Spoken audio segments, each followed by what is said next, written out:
This episode of Express Training Bites is brought to you by Promo Corner.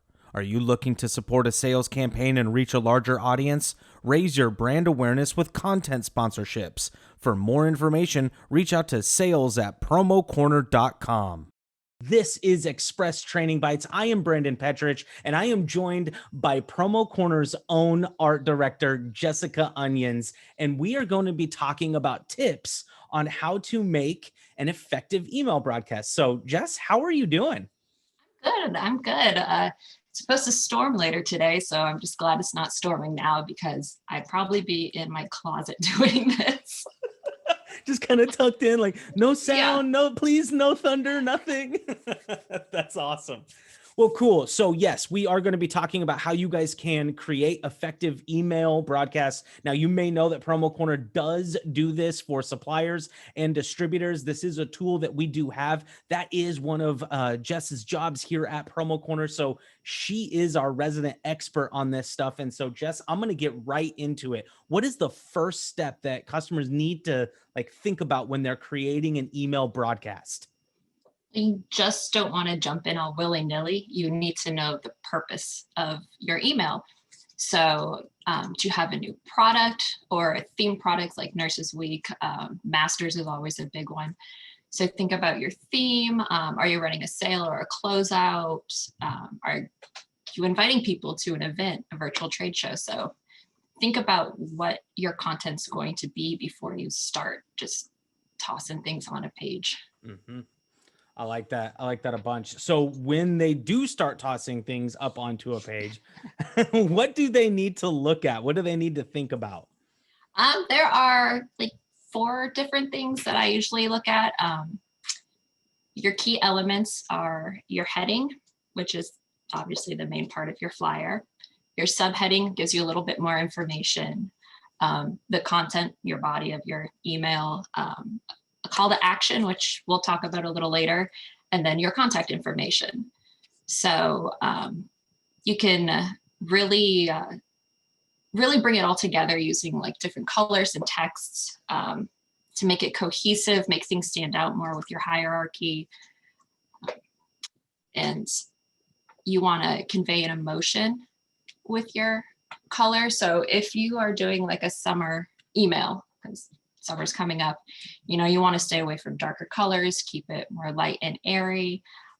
Choose typefaces that are more fun, like round, bubbly typefaces, opposed to a serif font. And it's kind of like I have a little example. Your typeface emotes an emotion, so you could see this. Hopefully it's facing the right way. Yeah, no, it is. Like a nice script, see you soon. It's so friendly. But if you do it in like a scary chiller font, see you soon, it's a little scary. So you might just think, oh, I'll pick any font, but no, you really want to make sure that you're focused in.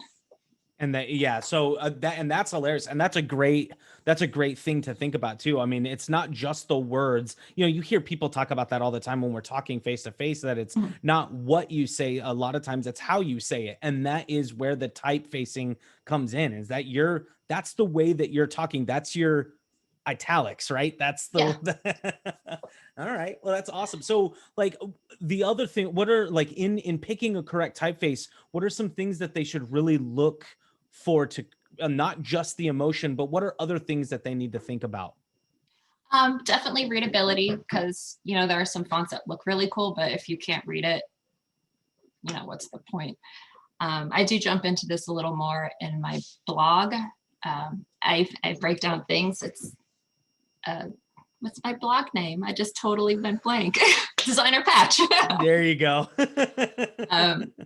So once a month, I have a blog that I do break down color theory. I break down typeface. I do have my 5 key elements of a flyer.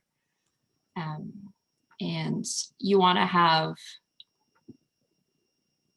complementary, or speaking of the color theory, complementary colors, analogous colors, triadic colors, just things to make your flyer cohesive so it doesn't look all willy-nilly.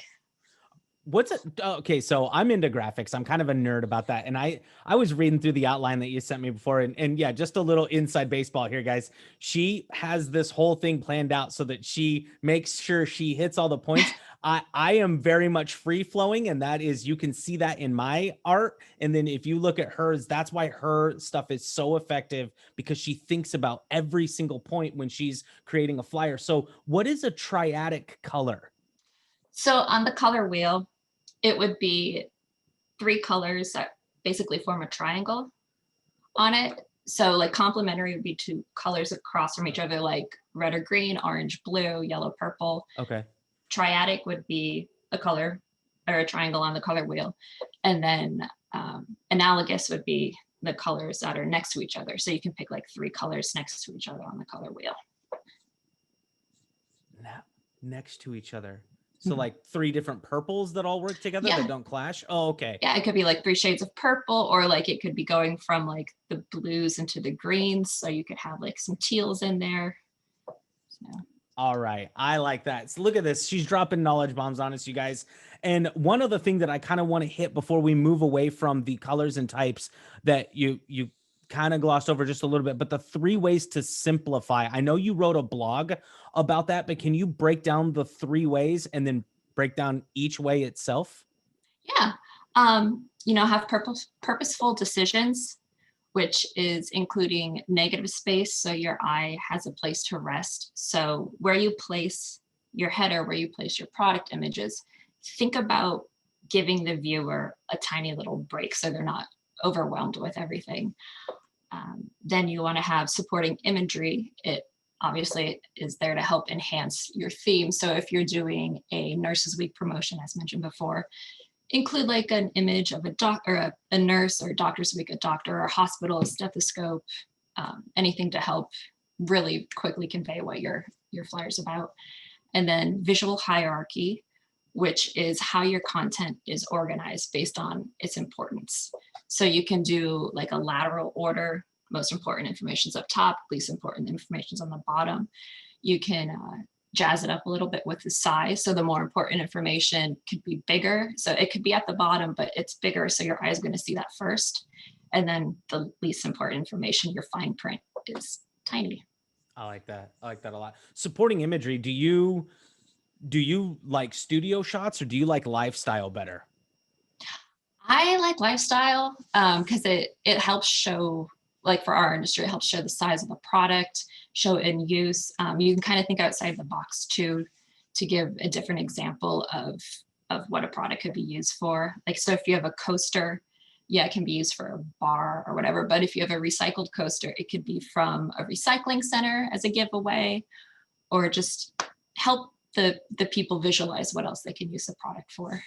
Oh, I love it. Or like, I mean, I just thinking about that, like recycled piece, like if you show it like at a landfill or something like that, and it just kind of brings you back, like all of that stuff behind there got recycled to make this product. So Mhm. that is definitely going to help like boost that email broadcast for sure. All right. So we're going to move on from the color and text side of things. And now we get into like the stuff that everybody really wants to know. We talk about ROI a bunch, and that's return on investment. So when you're sending emails out, maybe they're free, maybe they're not. Maybe you're buying a service. And so you want to make sure that you're getting your money back and you're getting your time back that you're putting into this. So what are some good ways for people to do that, to create some CTAs, some call to action?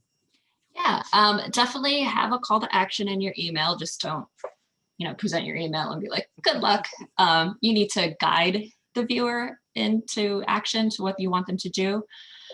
So you can make it look like a button. You can say click here, or for more information, to bring them to your website.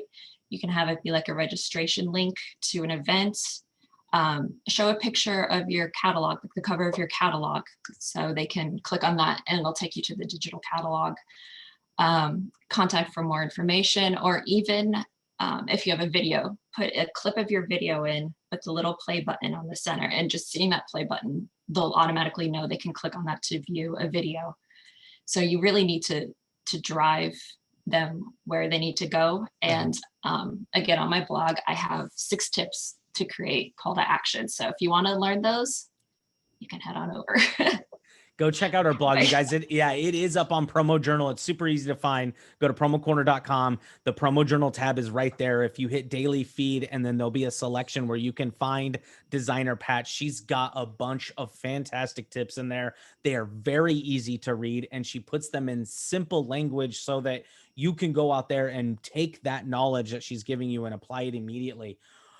Still on call to actions, one of the things that I always like to try and figure out, because I do a bunch of video, me being the digital media director at Promo Corner, I always try to figure out where you're supposed to put that hook, that sales hook. So when you're looking on a 2D instead of a 3D, like a video, where do you typically put a call to action? Is it on the top? Is it on the bottom? Does it depend? It depends. I've seen them up at the top. I've seen them at the bottom. If you want, to have the viewer, kind of go through your entire email, and then the very last thing you want them to do is click through. If you have it at the top, they might be more likely to click off first thing. So if you keep it at the bottom, it'll save it as the last thing that they might do with your email. Or you can even incorporate a few throughout their email, There's the tip I was hoping you would say. That is awesome. Absolutely. Put multiple in there. They don't always have to be haymaker shots. If you just put quick little jabs here and there, and like we did with her blog right before we started talking about this call to action, you just slide them in every once in a while, and it doesn't look so salesy, right? I mean, it's like, that's got to be a pretty big turnoff for you. And I think that's one of the things you do really well on our flyers and stuff that you create for our customers, is it doesn't look too salesy. How do you achieve that? Like, how do you make it look like they should actually click on that button and go somewhere? Yeah, well, with the flyer overall, don't bog it down with a lot of pricing and the fine details. Save that for them to go to your website or contact you to find out. If you think of different retail flyers that you've seen or that you receive, I know I get a ton in my email. You can find inspiration there, like how they have things set up. So really entice you with imagery. And then making just a little graphic. It could be a circle, a square, a rectangle with rounded corners, something that looks like a button. Because that you see that and you just automatically think, okay, I can click that. Instead of even saying click here, you could do that, but that's not that fun. Click here, like where do you want me to click? Right here or somewhere else? Make it obvious. That's awesome. And again, she breaks down calls to action a bunch in her blog. It is called Designer Patch, so check that out. All right, now on to my favorite topic, and I'm probably going to have a bunch of questions because this is where her and I are a little different. She's got the 2D stuff. I do a lot of the video and 3D side. She's getting into GIFs, though. I'll tell you what, y'all. Her GIFs are fantastic. And by the way, I am saying that correctly. It is GIF. When you do an email broadcast, should people put videos in there? And if so, how often? Yeah, definitely include emails. I wouldn't say, every single one, because that just gets redundant. Make it like a nice surprise, a nice little gift when they open it up. So, it could be a product demo. If you have a new website, include a video how to maneuver this new website, because things could be located in different places than they were before. If you held an event, include a recap of your event. So make them really special. You can do once a quarter, once every few weeks, but not every single one. Yeah. Oh, no, I totally agree. And you said something earlier that I always say, thanks, YouTube, but you talked about the play button. So can you give me your thoughts on people putting play buttons on a video that is in an email that's not actually a play button? Have you seen this lately? I haven't. Okay, so I've been getting emails now that are not videos, but what it does is it links you to the website to fill out a form, and they get you because they put the play button over an image that is hyperlinked to a form. Oh, that's wrong. That's wrong. That's shady. No, like it's a play button. It should go to a video. If you want me to fill out a form, then tell me I'm going to fill out a form. Yeah. Oh, no, All no, right. no. Yes, agreed. And as you just heard, Jess, no, no, no, no, no, do not do that. So awesome. So calls to action, get some videos in there, do some lifestyle photos, make sure that the color and the text is all working together, have your purpose. And then the last thing, but it's actually the first thing that your customers see is the subject line. Can you give us some tips on what is that subject line that's going to make people open that email up? Yeah.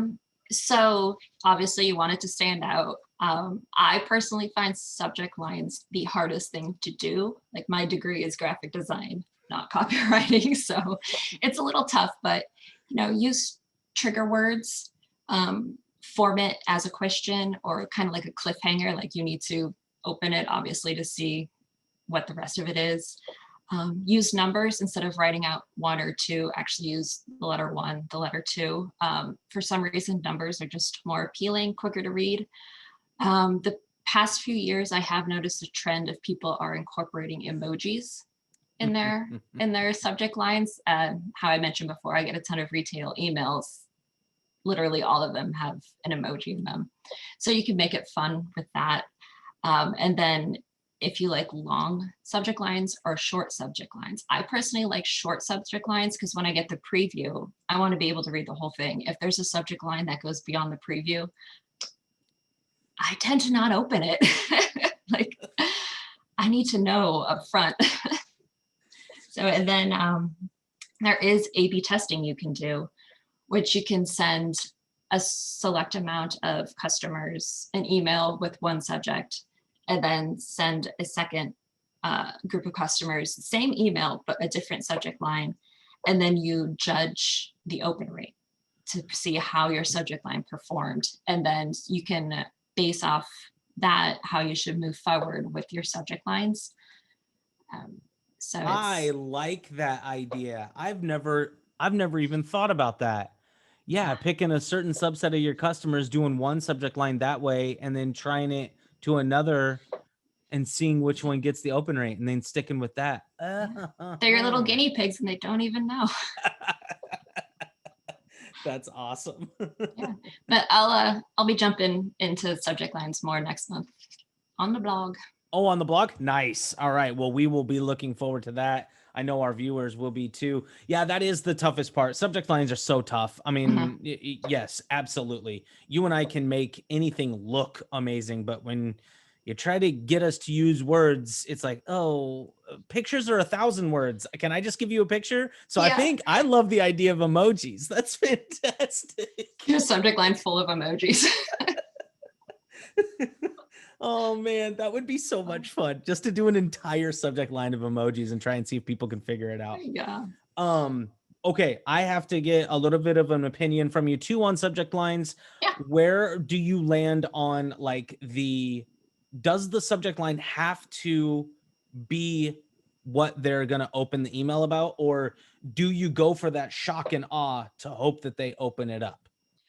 I would say as long as it relates somehow to what your content is, unlike the tricky video button leading to a form, you don't want to do that. I've had emails with subject lines where it'll say one thing and then I'll scan the entire email and I don't see anything related to what the subject line was and I get annoyed. Like I've unsubscribed before because of that. It's like, I don't want to be misled. You're wasting my time. You want to help people open their email, give them your information as quick and concise as possible. Like, don't waste anybody's time. Absolutely. Absolutely. I wonder too, so one of your overarching themes that I'm kind of starting to feel from you, and I've read a couple of your blogs, and so I've read this one about it too, about the keeping it simple. At what point in time is there too much contact information? Like, should you put your phone number, your email address, all of your social media links? Like, what is too much contact information? It's already coming from you. It's coming from an email from you. So all they have to do is hit reply. But how much more information should you be putting on that email? And then where do you put that information? I think adding your social contacts are good, like the social icons, because it might not be in the emails, like signature. So having it actually on the flyer and linked to your social accounts is good. I always keep those up top or the bottom. And then the bottom, have the web address, or you can have it underneath the logo, where if you have the logo on top, if you have the logo on the bottom, wherever it may be, you know, have the web address. I wouldn't put phone numbers or email addresses. If you want them to email you, again, do a call to action. Or like you said, the email, it's coming from you, so they can just hit reply. That's awesome. That's awesome. All right. We've mentioned it a few times. She does write a blog for us. Is it monthly? Monthly. Awesome. And how many have you done so far? I have 8 so far. Yeah. So to give people a little preview to kind of entice them to go check it out, what are those 8 topics that you've done a blog on? Yeah. I have the 5 key elements of a flyer, how to simplify flyers while increasing impact, how to find inspiration, the value of color, typography basics to help increase sales, how to avoid copyright infringement. That's with free photo usage. Are you calling your customers to action? CTAs. And then are you a DIY marketer, which is phone apps for marketing and video editing versus people like us having real people do your design work and your video editing. And I think I know your answer because I've read that blog and I was actually a part of it too. But I appreciate that. Yeah. Where do you land on that? I know Canva is getting very big. And I know that a lot of template style video marketing is starting to become pretty big too. But at one point in time, you know, at what point in time should one think about hiring a professional to get it done versus trying to do it in-house? I would say that they're good for social posts, especially if you go far enough to edit them to be your colors. Typeface is close enough to your brands, so you're set apart enough, so it's not like, hey, they use Canva or they use Over. But when it comes to your logo, any you know, documents like a letterhead, business card, you really want to hire a professional designer. Or in your case, if you're doing a big video project, hire a professional who knows how to edit, knows what they're doing. Because I've dabbled in Premiere. I struggle. It is hard. So if you want it to look good, hire somebody who knows what they're doing. That is awesome. You guys have heard it here first. Jessica, thank you so much for taking time away from creating some amazing flyers to speak with us today. Yeah, thank you. It's fun. All right. That is awesome. So that has been Express Training Bites.